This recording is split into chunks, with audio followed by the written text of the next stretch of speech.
क्योंकि I1 I2 same direction में जा रहे हैं। अच्छा, लेकिन अगर यहाँ पे देखें तो ये इसके साथ ऑपोजिट डायरेक्शन में भी हैं, नज़र आए? Yes sir. हाँ जी नताशा, अट्रैक्शन या रिपल्शन? Yes sir. देखो, पहली बात, अगर हम इस रेक्टेंगल का एक नाम रख दें, हमने इसका नाम रख दिया ए बी सी डी, ठीक है। तो ये जो वायर है, force on wire A B, क्योंकि I1 और I2 सेम डायरेक्शन में है तो ये अट्रैक्टिव होगी। दिस इज F1, ठीक है सर, इज F1, वो क्या है, टूवर्ड्स वायर, ठीक है। वायर की जगह हम यहाँ पे लिख लेते हैं टूवर्ड्स I1, बिल्कुल ठीक। तो ये अट्रैक्टिव होगी, ठीक। जो हमारे पास वायर है, फोर्स ऑन वायर CD, उसको हम लिख लेते हैं F2, that is away from I1। Check कर लो, I1 और I2 CD में ऑपोजिट डायरेक्शन में है, और ऑपोजिट डायरेक्शन में क्या होता है, रिपल्शन होती है, F2, ठीक है। ये जो वायर BC है और AD है, इन पे फोर्स क्या होगी, टूवर्ड्स या अवे?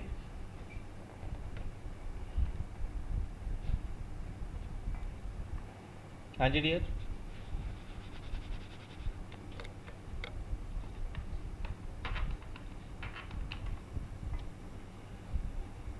हाँ जी सिमरन, टूवर्ड्स या अवे इस AB वायर पे, सॉरी BC पे? सी, AB और CD क्लियर है, उसमें कोई चैलेंज तो नहीं है? Yes sir clear. कोई चैलेंज नहीं है ना। अब अगर हम ध्यान से देखें, यहाँ पे CD पे right side of the wire जो मैग्नेटिक फील्ड है वो क्रॉस बन रहे हैं, ये क्लियर है? Yes sir. अब लगाओ right hand palm rule, thumb in the direction of magnetic field, sorry thumb in the direction of current, finger in the direction of magnetic field, so upward. तो BC पे जो force है वो है upward. ऐसे ही अगर हम, ये यहाँ पे डायरेक्शन गलत हो गई, अगर हम बात करें AD पे,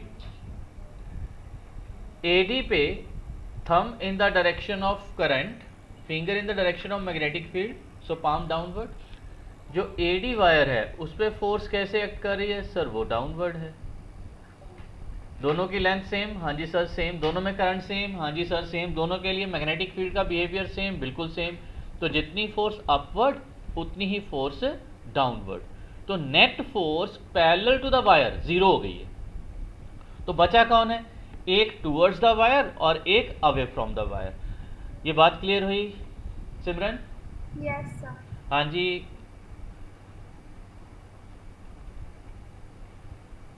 यस सर। Okay great. तो अब ये बताइए कि F1 स्ट्रॉन्ग है कि F2?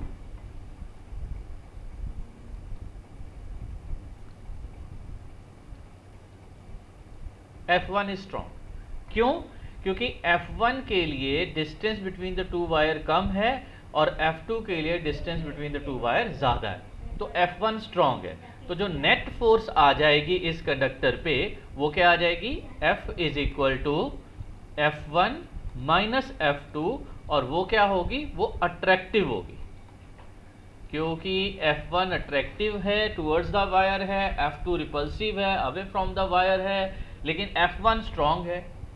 So towards the wire जो है वो नेट फोर्स आ गई। अच्छा, अब फोर्स के लिए फॉर्मूला, फोर्स के लिए फॉर्मूला क्या था, it is BI L sine theta, यहाँ भी 90 डिग्री, और ये भी BI L साइन थीटा, यहाँ भी 90 डिग्री, क्योंकि मैग्नेटिक फील्ड तो इनवर्ड है।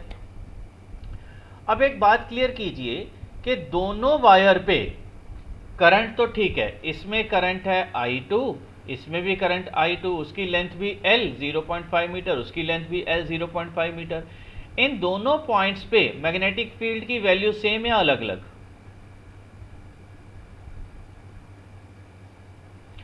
अगर मैं यहां पे इसको B1 लिख दूं, ये B1 है और ये मैग्नेटिक फील्ड B2 है, तो B1 और B2 सेम है कि अलग अलग?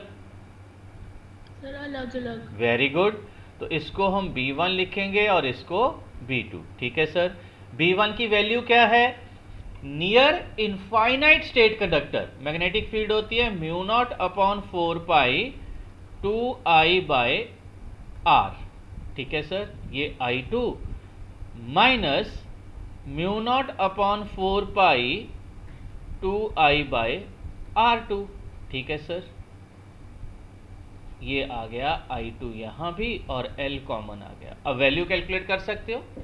Mu naught upon 4 pi 10 to power -7 common आ गया।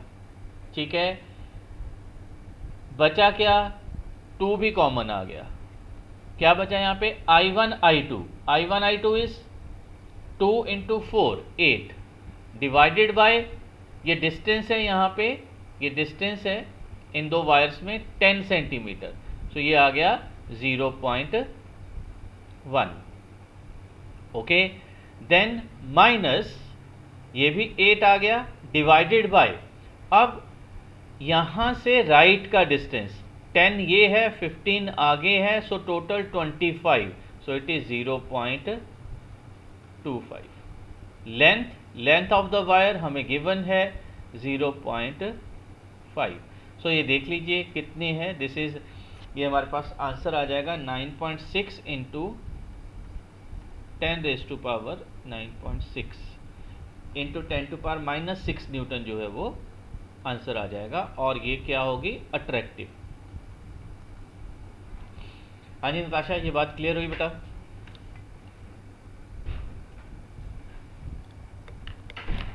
Yes, sir. ओके। अब इसी के साथ का मिलता जुलता क्वेश्चन, ये तो डायग्राम बेस्ड था। ठीक है। अब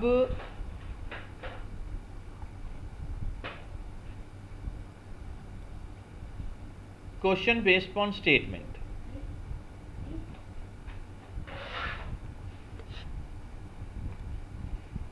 ये रहा क्वेश्चन बेस्ड ऑन स्टेटमेंट।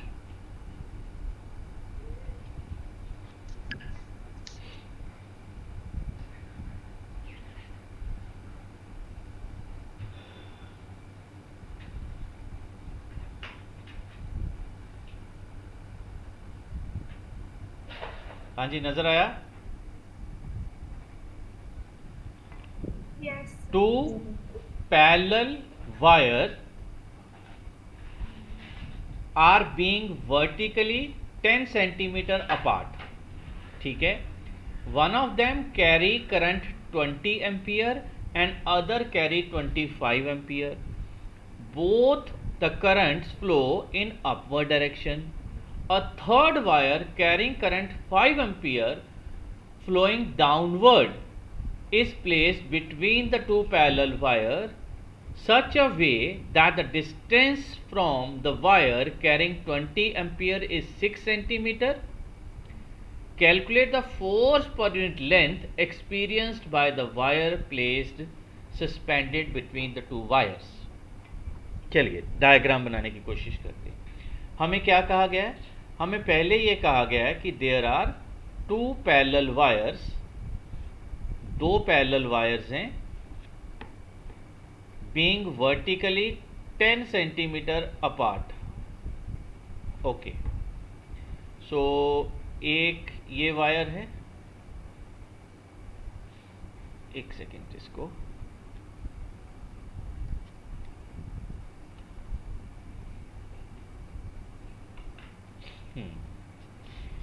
एक ये वायर है ग्रीन कलर की वायर। ठीक। देन इसके 10 सेंटीमीटर अपार्ट, यहां से 10 सेंटीमीटर एक और वायर है, ये ऑरेंज कलर की वायर आ गई। ठीक। यहां पे one of them carry 20 ampere and other carry 25 ampere. चलो ये कर लेते हैं। दिस इज 20 एम्पियर, इसको I1 लिख दिया, एंड दिस इज 25 एम्पियर, इसको I2 लिख दिया। ठीक है, फ्लो इन अपर डायरेक्शन। ठीक है, a third wire carrying at 5 ampere current flowing downward is placed between the two parallel wire such a way that its distance from current carrying 20 ampere is 6 centimeter. Okay, एक ये और blue colour की wire आ गई, 20 ampere से 6 centimetre है। Just wait, गलत हो गया ये एक वायर है, इसमें करंट I3 है and that is 20 ampere, sorry that is 5 ampere downward. अच्छा, अब डिस्टेंसेस की बात करें तो जो ये डिस्टेंस है ये हमें कहा गया है 6 सेंटीमीटर, टोटल 10 था तो ये कितना रह गया 4 सेंटीमीटर। क्वेश्चन ये कह रहा है calculate force per unit length experienced by the wire place suspended between. जो ब्लू कलर की वायर है इस पर फोर्स कैलकुलेट करनी है। ओके, ठीक, ये ए वायर है, ये बी वायर है, एक सी वायर है। अब एक बात बताइए, जो ए है वो बी को अट्रैक्ट करेगी या repel?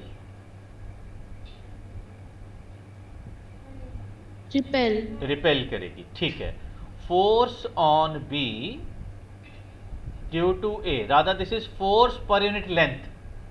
Force per unit length is μ0/4 pi, it is 2I1 I3 over 6 into 10 to power minus 2. Okay, repel करेगी, so this is the direction of force on B due to A. अच्छा, C, sir C भी उसको repel करेगी, और force on B due to C कितनी होगी? Similar expression, μ0/4 pi 2I2 I3 divided by, ये बच गया 4 इंटू 10 टू पावर माइनस 2, और ये क्योंकि इसको रिपेल कर रही है, so this is force on B due to C. अच्छा, स्ट्रॉन्ग कौन है? मैग्नीट्यूड कैलकुलेट कर लेते हैं। ये कितना आ गया? ये आ गया हमारे पास 10⁻⁷ into I1 I2 100 divided by 6 into 10⁻⁻2। क्या वैल्यू आ गई बेटा, ये कैलकुलेट करो। यहाँ पे 2 भी था, ये 200 आ जाएगा, 2125।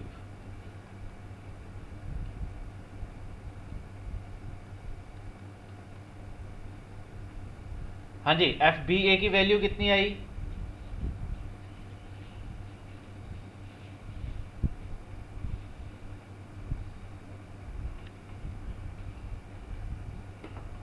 हाँ जी ऋषि,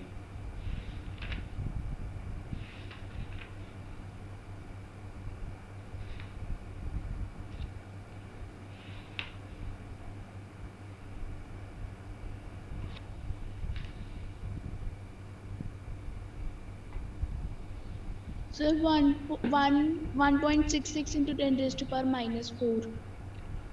1.66 यानी कि 1.3 into 10 raise to power minus 3 आ गया, है ना, एक पॉइंट पहले। अच्छा, ये कितना आ गया? 2, तो ये कितना आ गया? 62.5।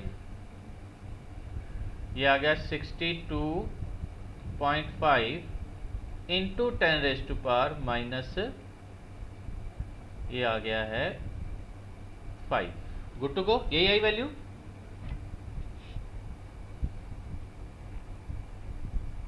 कुछ गड़बड़ तो नहीं, चेक कीजिए। अगर हम इसको करें तो ये आ गया है 0.625 into 10 raise to power minus 3, और ये आ गया है 0.66 into 10 raise to power minus 3। Good to go. अब बोलिए, नेट फोर्स टुवर्ड्स I1 और टुवर्ड्स I2?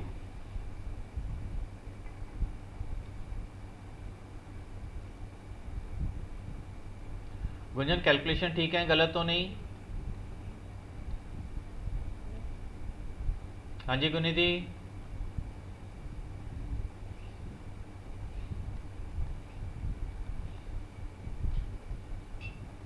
Into 10⁻³ Newton. सो ये हमारे पास नेट फोर्स आ गई। सिमरन चले आगे बेटा। Yes, sir. Okay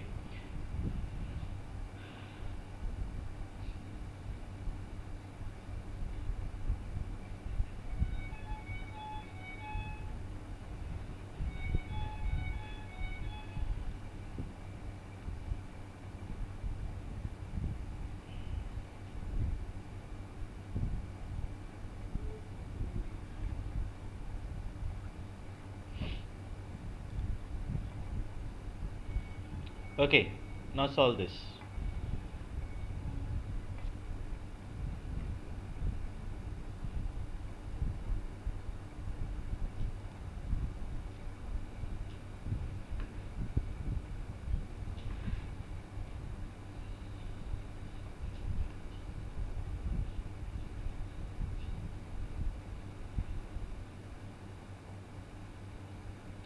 A horizontal wire carries 100 ampere current, below which another wire of linear density 2 into 10⁻³ kg per meter carrying a current is kept 2 centimeter distance. If the wire kept below hangs in air, what is the current through this wire? Okay. हाँ जी Gunjan, question clear है बेटा? Yes, sir. हमारे पास एक wire है, so this is a wire of infinite length, horizontal wire है, इसमें current है I1, it is equal to 100 ampere. Okay, now below that there is another wire 2 centimetre below, there is another wire, ये distance है 2 centimetre, इसमें भी current है I2 which we need to calculate, जिसको हमने कैलकुलेट करना है। हमें क्या गिवन है? Linear density. ये जो पर्पल कलर की वायर या पिंक कलर की वायर नजर आ रही है, उसकी लीनियर डेंसिटी गिवन है। हाँ जी करिए जरा इसको।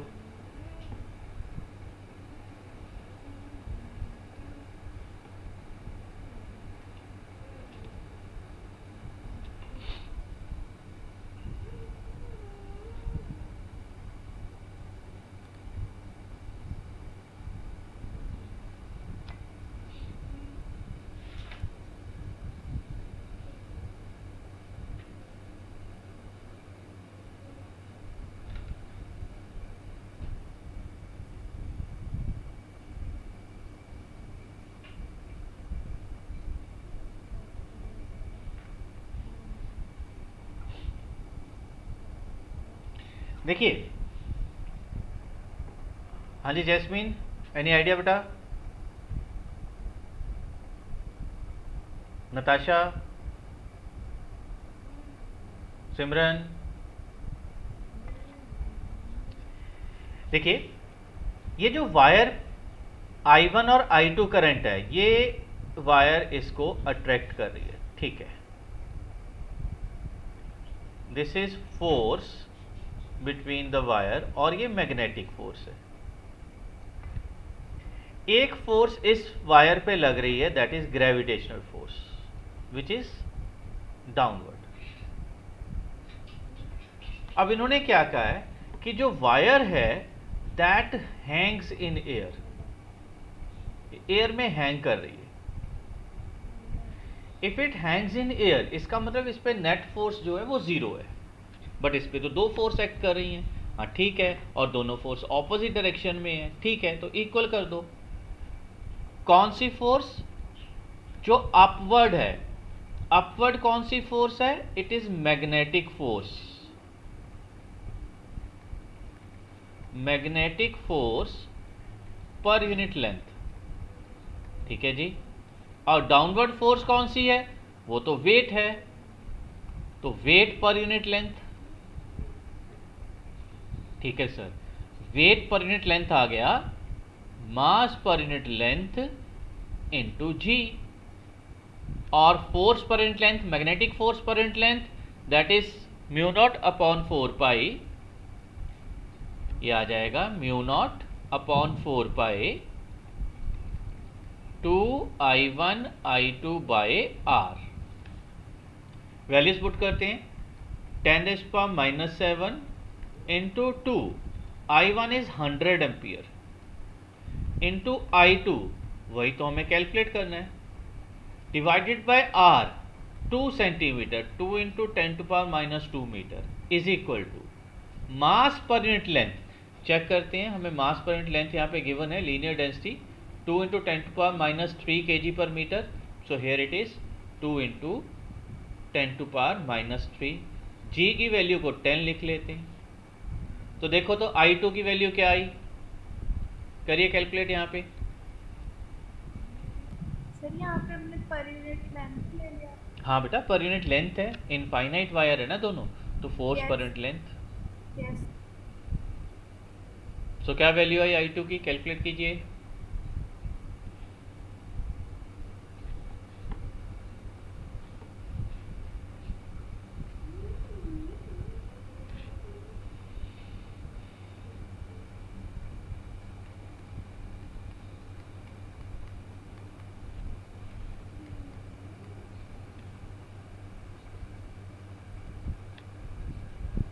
क्या 20 एम्पियर आ गया?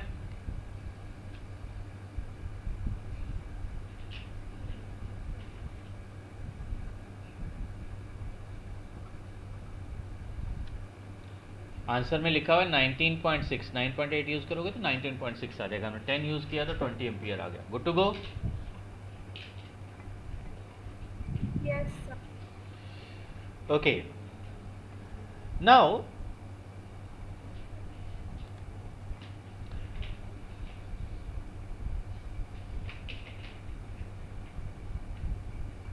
सो सिलेबस पे आते हैं। हमने अभी जो टॉपिक कवर किया है, फोर्स बिटवीन, दिस इज, एक second, this is force between two parallel current carrying conductors. Definition of 1 ampere हो गई। Now with the next topic, next topic है हमारे पास टॉर्क एक्टिंग या experience by current loop in uniform magnetic field. ठीक है जी।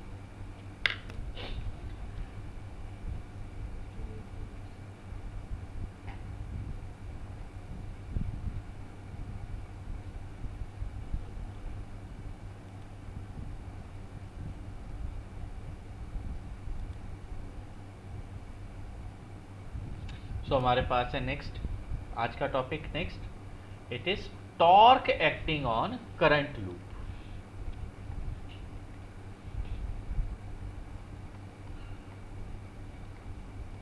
Torque acting on current carrying loop in external magnetic field।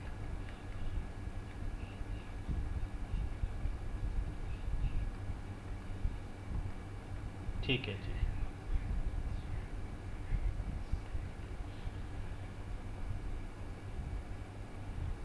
हमें mention किया गया है torque acting on current carrying loop, shape mention नहीं की।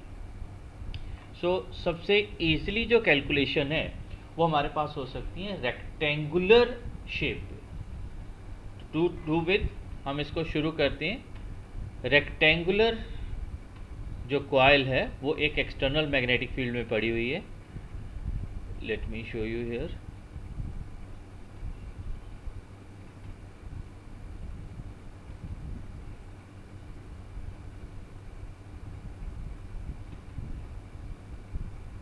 ओके, ये हमारे पास एक्सटर्नल मैग्नेटिक फील्ड है। It is a uniform magnetic field horizontal direction में।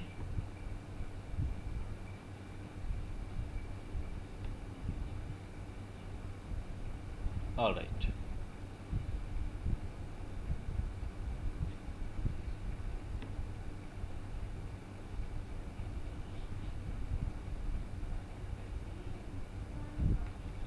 Then there is a rectangular coil. ये शेप है कॉइल की, ग्रीन कलर की, ऐसे ऐसे ऐसे और ऐसे। यहाँ पे एक मैग्नेटिक फील्ड लाइन और ड्रा कर लेते हैं। Okay, so external magnetic field of strength B। तो यहाँ पे B क्या है? External magnetic field. ठीक, देन ये हमारे पास कॉइल है, कौन सी? A B C D। ठीक है जी, A B C D ये क्या है? Rectangular coil. Okay, such that जो साइड ए बी और सी डी हैं दैट इज L, और जो साइड ए डी और बी सी हैं दैट इज B। ओके, ठीक है जी। Then there is a current, ये डायरेक्शन गलत हो गई,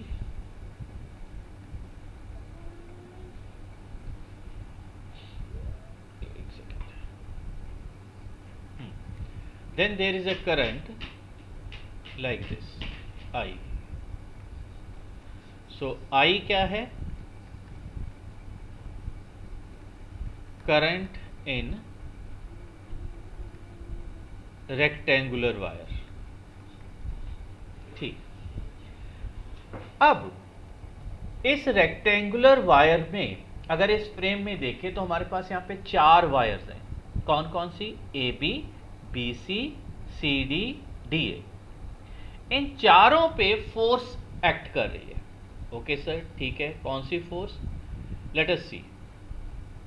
पहले हम बात करते हैं F1। F1 क्या है? F1 is force on wire A B. ठीक है सर, फॉर्मूला होता है फोर्स के लिए I L cross B।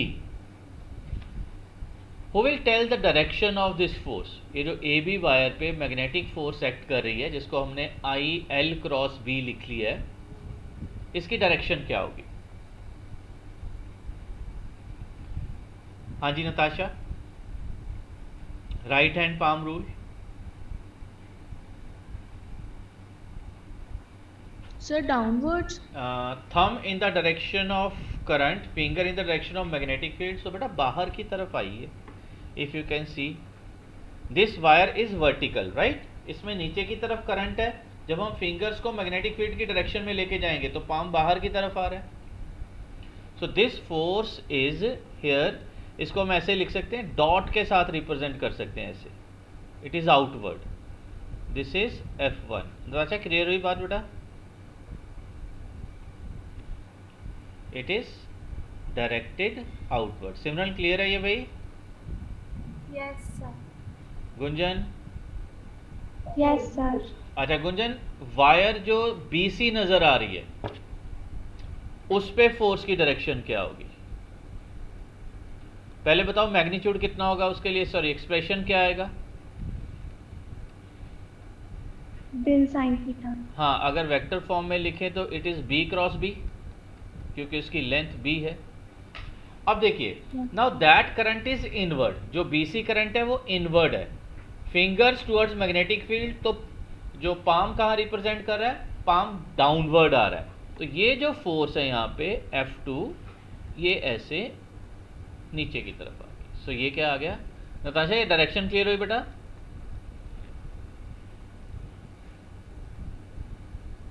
It is like कि करंट यहाँ पे इनवर्ड है, मैग्नेटिक फील्ड इस तरफ है। सो जो फोर्स है, thumb in the direction of current, finger in the direction of magnetic field, so palm is downward, तो यहाँ पे ये फोर्स डाउनवर्ड आएगी। ठीक है जी। अब हम बात करते हैं F3। F3 कौन है? Force on wire CD। अच्छा, CD में भी ये आ गया L क्रॉस B। अब इसकी डायरेक्शन कौन बताएगा भाई? CD जो साइड है उस पे फोर्स की direction sir inward. Wow, very good. So यहाँ पे हम इसको रिप्रेजेंट कर सकते हैं क्रॉस के साथ। सो दिस इज इनवर्ड, ऐसे दिस इज F3। अच्छा, यहाँ पे F4 अपवर्ड आ जाएगी। ओके, और F4 के लिए क्या वैल्यू आ जाएगी? अगर हम एक्सप्रेशन लिखें, ये इनवर्ड आ गई और F4 आ गया। F4 है force on wire, it is DA, it is I, B cross B, it is directed upward. ठीक है जी। अब अगर हम ध्यान से देखें इस रेक्टेंगुलर वायर पे, ये एक ऐसे रेक्टेंगुलर वायर है, बिल्कुल यहां से एक फोर्स अपवर्ड है, कौन सी? F4, और F2 कहाँ है? डाउनवर्ड। सो नेट फोर्स क्या होगी? सेम है, दोनों का मैग्नीट्यूड सेम है, तो नेट फोर्स 0 हो गई। ठीक है जी। F4 और F2 क्लियरली अगर हम यहाँ पे वैल्यू देखें, clearly F4 is equal to and opposite to F2.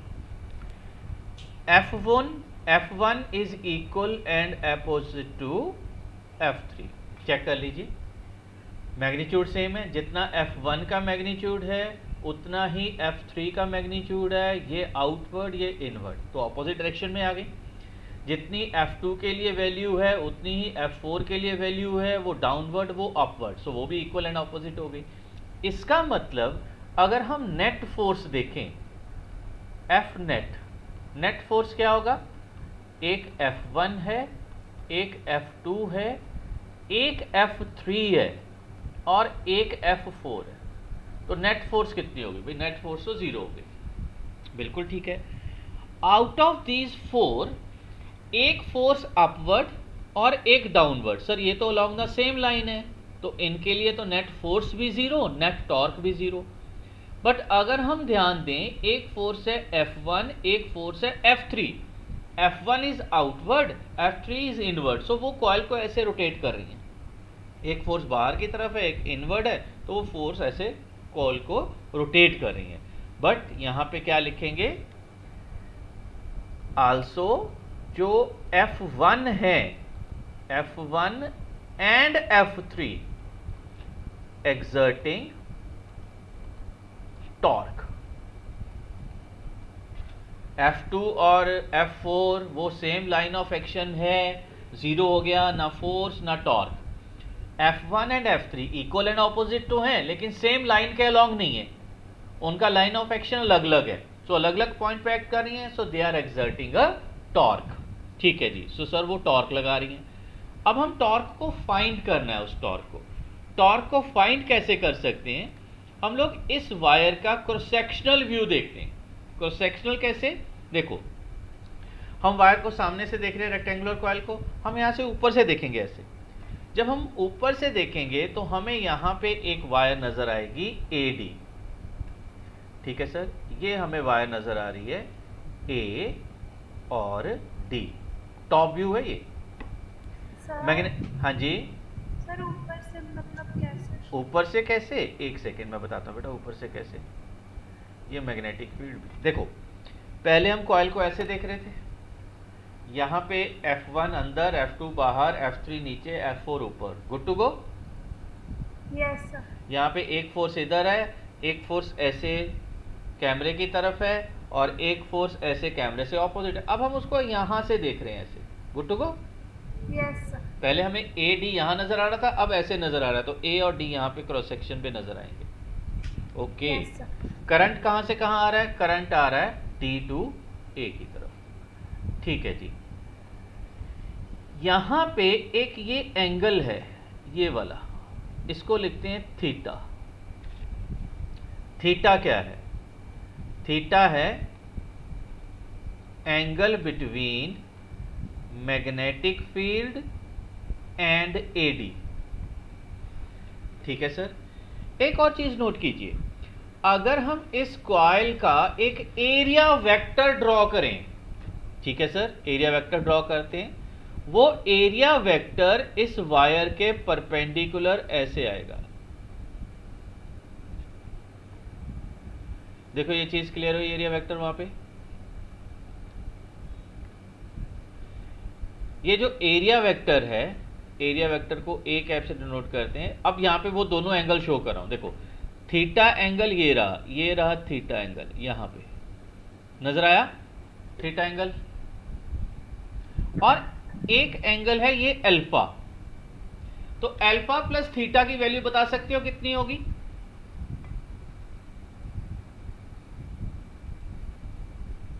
हाँ जी,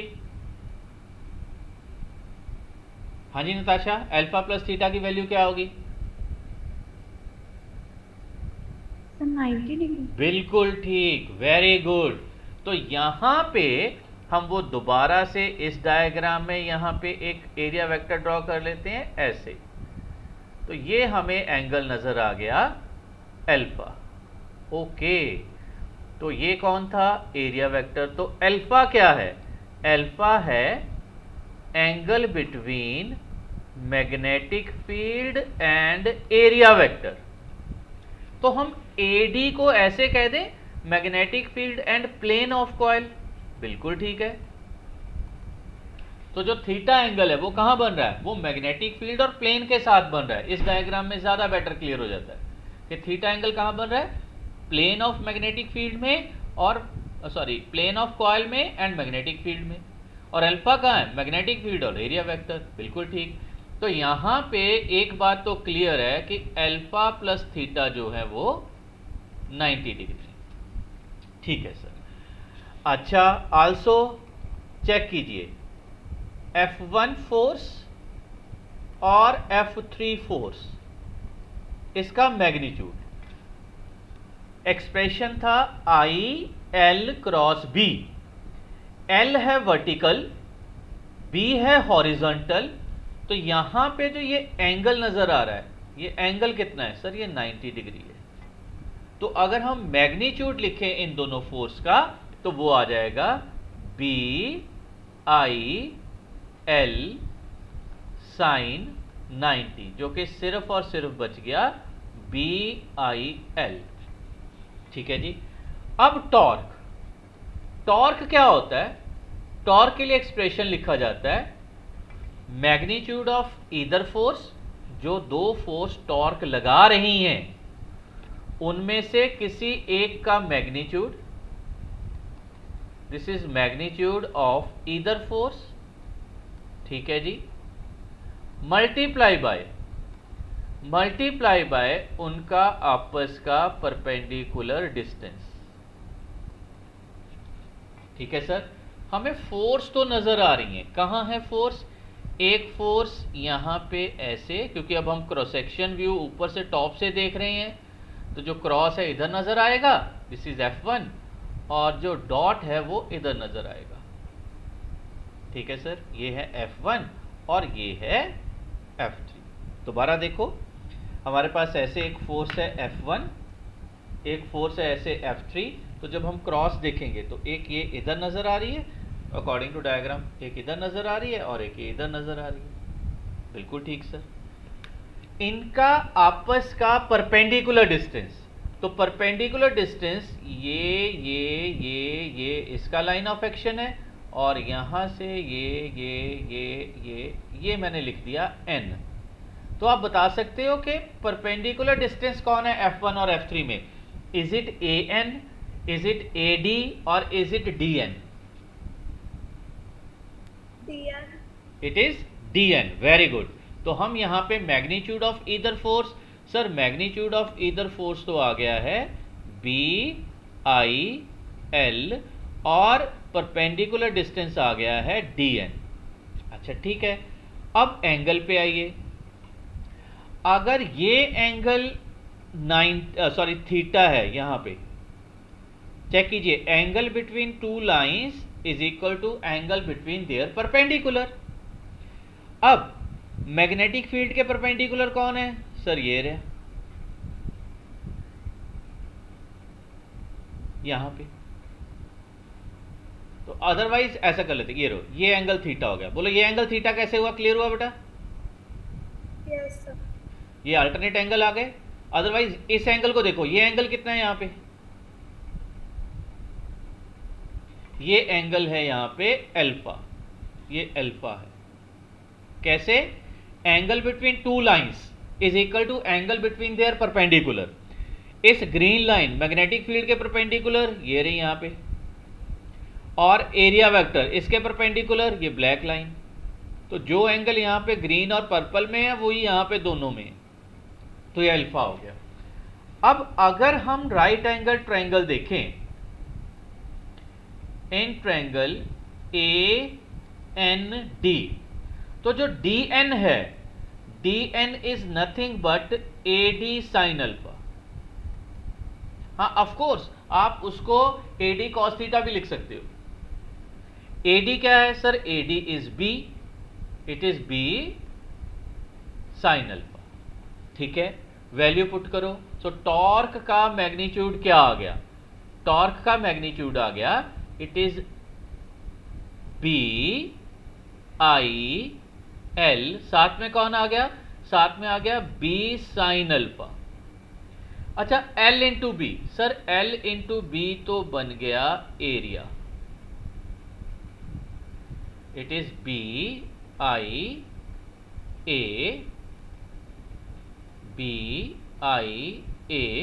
साइन अल्फा। ठीक है sir. So torque on a coil क्या आ गया? BIA sine alpha. अच्छा हमने पहले ये डिसाइड किया था कि अल्फा प्लस थीटा 90 है, तो यहां से अल्फा क्या आ जाएगा? 90 माइनस थीटा। तो साइन अल्फा क्या आ जाएगा sir? Sine 90 minus theta. Sine 90 minus theta is cos theta. तो यहां पे एक और एक्सप्रेशन आ सकता है, tau is equal to BIA cos theta. देखो याद कैसे रखना है, मैं क्या कहता हूं, हम ये सपोज कर लेते हैं कि अगर n नंबर ऑफ टर्न्स है, if n is total number of turns. अच्छा एक कॉइल पे फोर्स कितनी लग रही है? BIA साइन अल्फा या BIA कॉस थीटा। तो n पे कितनी लगेगी टॉर्क? सर n से मल्टीप्लाई कर दो। ठीक है मल्टीप्लाई करता हूं, लेकिन मैंने n अपने मर्जी से यहां पे लिख लिया, ये लिख लिया, ये लो। सो एक्सप्रेशन आ गया बिना साइन अल्फा, या टॉर्क के लिए एक और एक्सप्रेशन आ गया बिना कॉस थीटा। याद रखने का तरीका ये, बिना साइन ऑफ एंगल या बिना कॉज ऑफ एंगल। ऐसा नहीं कि बिना साइन ऑफ एंगल मतलब साइन ऑफ एंगल नहीं आना। बिना is BINA, magnetic field, current, number of turns and area. साथ में क्या आना है? Sine alpha. अल्फा थीटा की बात छोड़ो, हम कहते हैं साथ में आना साइन ऑफ एंगल या कॉज ऑफ एंगल। तो बिना साइन ऑफ एंगल या बिना कॉज ऑफ एंगल। अब साइन कब और कॉज कब? देखो डायग्राम में आते हैं। अगर हम एरिया वेक्टर के साथ एंगल कंसीडर कर रहे हैं तो अल्फा है, और अल्फा के साथ साइन आया है। इट में साइन कब? अगर मैग्नेटिक फील्ड का एंगल एरिया वेक्टर के साथ कंसीडर होगा तो बिना साइन ऑफ एंगल, और अगर मैग्नेटिक फील्ड का एंगल प्लेन के साथ कंसीडर होगा तो it is BINA cos of angle. Jasmine, Simran, ये बात क्लियर हुई बेटा? Yes sir. सो हमारे पास otherwise it is BINA cos theta, BINA sine of angle या बिना कॉज ऑफ एंगल। सो बिना साइन ऑफ एंगल कब? जब हमारे पास एंगल होगा magnetic field and area vector. Natasha clear हुई बात बेटा? अगर मैग्नेटिक फील्ड और एरिया वेक्टर है तो बिना साइन ऑफ एंगल, और अगर मैग्नेटिक फील्ड और एरिया है तो बिना cos of angle. Good to go. चलिए आज डेरिवेशन यहीं पे खत्म होती है, कल इसके बेस्ड क्वेश्चन करते हैं। हाँ एक इंपॉर्टेंट बात, यहां पे जो एरिया ए आया, हमने शुरू में कहा था कि हम इसको डिराइव करेंगे रेक्टेंगल के लिए, क्योंकि रेक्टेंगल के लिए डेरिवेशन इजी है। बट अगर हम लास्ट एक्सप्रेशन में देखें तो यहाँ पे ए एरिया है, तो ए एरिया है वो सिग्निफाई ये नहीं कर रहा कि वो रेक्टेंगल का एरिया है।